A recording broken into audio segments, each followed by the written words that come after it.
This is an ABP Life podcast. Lok Sabha चुनाव में पहले चरण का मतदान हो चुका है। गर्मी का पारा जैसे जैसे बढ़ रहा है वैसे ही सियासी बयानों की तुर्शी भी बढ़ रही है। इस बार भाजपा ने दक्षिण फतह का लक्ष्य रखा है। हालांकि कुछ विश्लेषक यह भी मानते हैं कि दक्षिण के चक्कर में उत्तर गड़बड़ ना हो जाए। लेकिन तमिलनाडु में जिस तरह से अन्नामलाई को आगे कर आक्रामक बैटिंग हो रही है, कर्नाटक में पहले ही बीजेपी का दांव चल चुका है। इस बार खास तौर पर आंखें तमिलनाडु पर लगी हुई हैं। मैं हूं व्यालोक और इस पूरे मसले पर हम बात करेंगे रंगनाथ सिंह से। सीनियर पत्रकार हैं, विश्लेषक हैं। बहुत बहुत स्वागत है आपका। धन्यवाद। पहला सवाल आपसे, इस बार 5 से 7 सीटें लाने का दावा हो रहा है तमिलनाडु में। विश्लेषक भी कह रहे हैं कि कुछ सीटें आ सकती हैं across any kind of ideology, लेकिन भाजपा का दावा तो खैर इससे भी ज्यादा का है। कैसे देख रहे हैं इसको आप, अन्नामलाई के उदय को और खास तौर से तमिलनाडु में ध्यान देने को? देखिए, तमिलनाडु में जैसे 2 सीटों पे कम से कम भाजपा पहले भी जीत चुकी है और मजबूत रही है, कोयम्बटूर और कन्याकुमारी, इन सब, और कुछ और सीटें भी हैं। तो जो बेसिकली 2 से 5-7 सीटों पे उसका वोट प्रतिशत जो है अच्छा रहा है, तो उस पर वो दावेदार मानी जाती है। लेकिन ये तब की बात है, मोदी जी से पहले की ये बात है।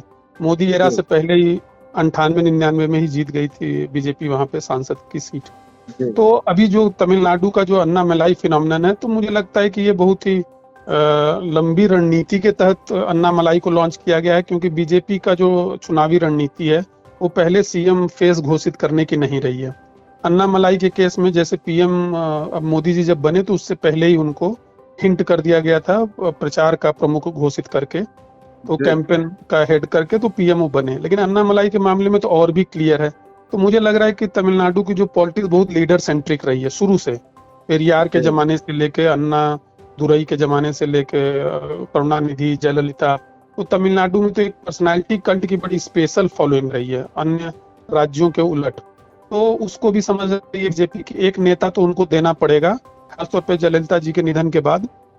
और करुणानिधि का भी निधन हो गया, तो करुणानिधि के तो चलिए बेटे आ गए, उनकी जगह कुछ हद तक भरेंगे।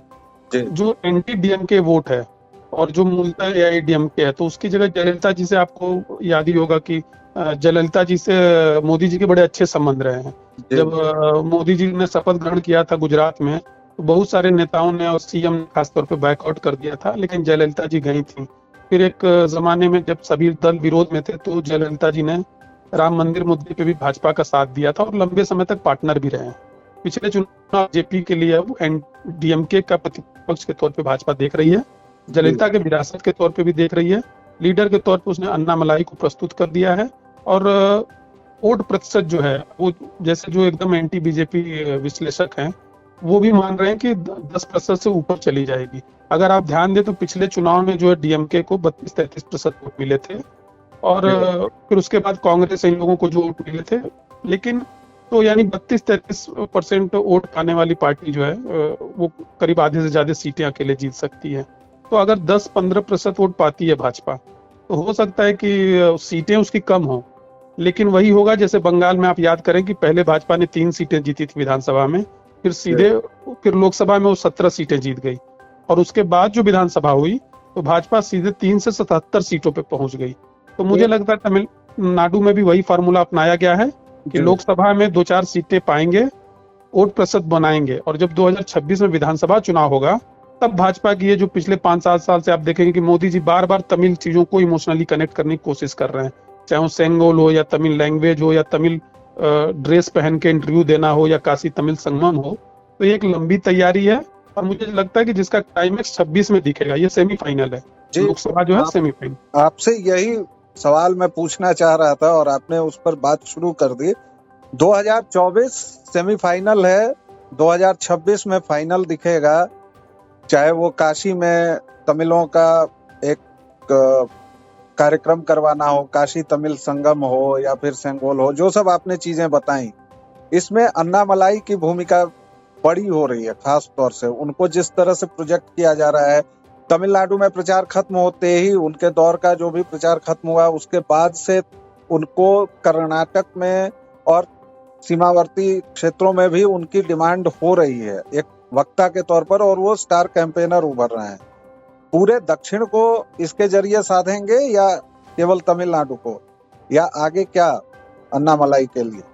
देखिए, अन्नामलाई क्या है कि एक राजनीति में एक चीज निर्विवाद है कि जो अच्छा वक्ता होता है जी वो राजनीति में चमकता है। तो इसमें कोई बहुत कम लोगों को संदेह होगा कि अन्नामलाई बहुत ही अच्छे वक्ता हैं।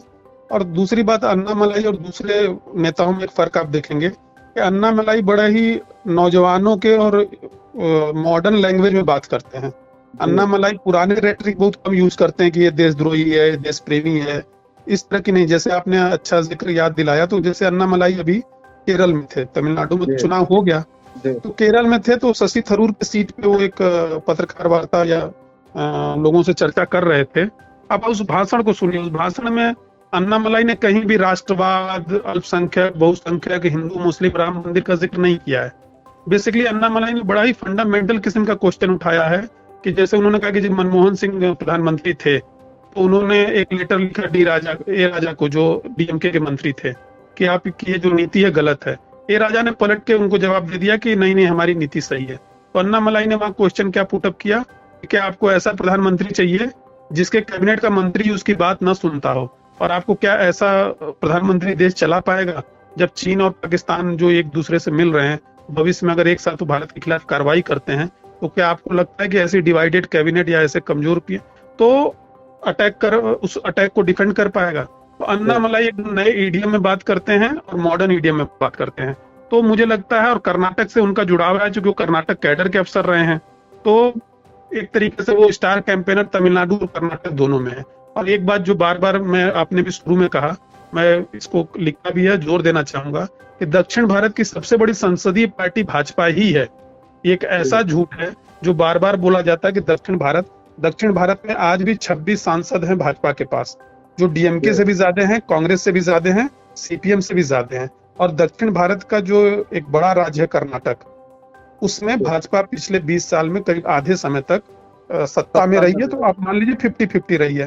तो लोकसभा में आज भी वो सबसे बड़ी पार्टी है वहां पे, ठीक है। और इस चुनाव के बाद भी अगर वो 30 सीटों तक बना लेती है, कर्नाटक, तमिलनाडु, केरल, आंध्रा, तेलंगाना मिला के, तो अभी भी हमें नहीं लगता कि कोई और पार्टी जो है, बीजेपी अगर 30 सीट तक ले आती है तो उससे ऊपर कोई और पार्टी होगी।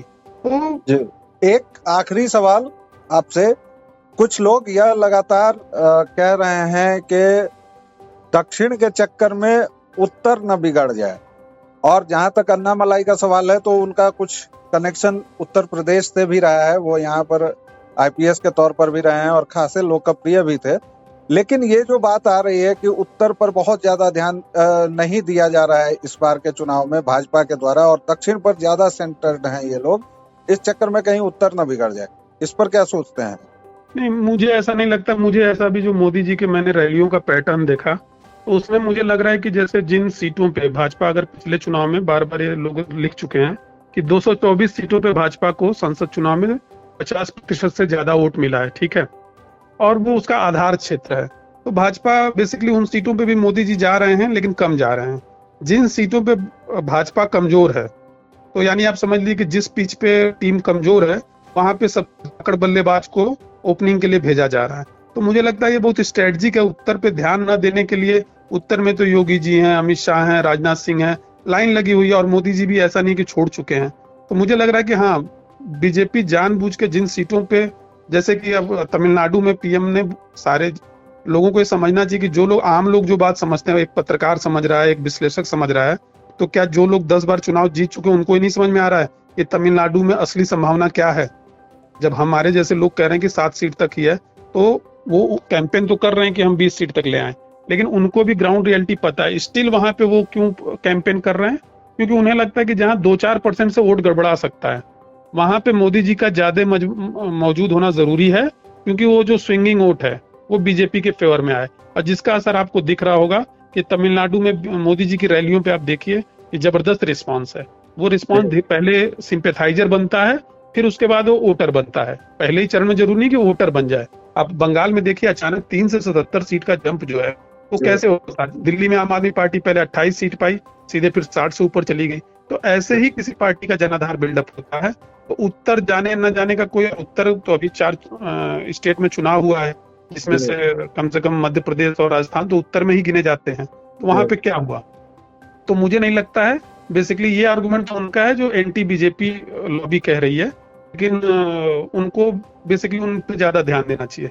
मुझे लगता है कि ये बहुत जमीनी सच्चाई नहीं है। बीजेपी बहुत ध्यान दे रही है उत्तर पे भी।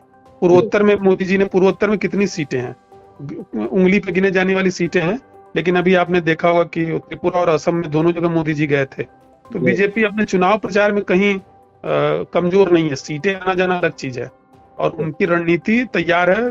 जैसे तमिलनाडु के ही केस से कि 2018 से लेके अगर आप देखें तो 26, यानी 8-9 साल का एक्शन प्लान है। तो ये बात तो सभी लोग मान चुके हैं कि बीजेपी लॉन्ग टर्म इन्वेस्टमेंट करके ही चुनाव लड़ती है।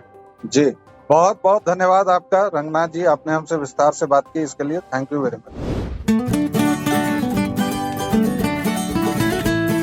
This is an ABP Life podcast.